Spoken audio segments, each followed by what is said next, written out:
তখন ওটা লাভর দিয়ে বাইরে বেরিয়ে আসে। আর এখানে একটা শিলা আছে, এখানে ওটা হচ্ছে পাইলিক শিলা। তারপরে এখানে যাদের রূপান্তর শিলা, এগুলো হচ্ছে আগ্নেয় গহ্বর ছোটো ছোটো, এখান থেকে লাভা বেরিয়ে। আর হচ্ছে পৃথিবীর ভূপথ, মানে পৃথিবীর ভিতরের অংশটা, এটাকে তিনটে ভাগে ভাগ করা হয়। শিলামণ্ডল, এটাকে বলে গুরুমণ্ডল, এটা হচ্ছে কেন্দ্রমণ্ডল। এগুলো আবার দুটো করে স্তর আছে, যেমন এইটা স্তর আছে শিয়া স্তর, সীমা স্তর। শিলামণ্ডল আর গুরুমণ্ডলে হচ্ছে কোপেসিমা স্তর, নিপেসিমা স্তর। এই কোপেসিমা নিপেসিমা একটা খনিজ পদার্থ দিয়ে তৈরি। ক্রোমিয়াম, নিকেল, লোহা।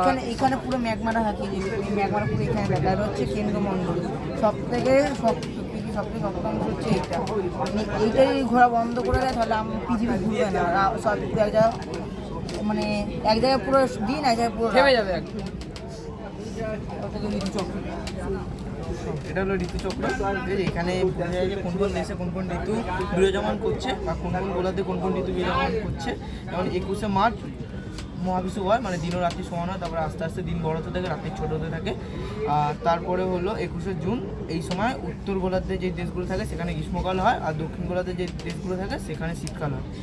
তারপরে আসছে হলো 23শে সেপ্টেম্বর, এখানে হলো জলবিষুব। এর ফলে এই সময় দিন ও রাত্রি সমান হয়, তারপরে আস্তে আস্তে রাত্রি বড় হতে থাকে, দিন ছোট হতে থাকে। তারপরে হলো 22শে ডিসেম্বর,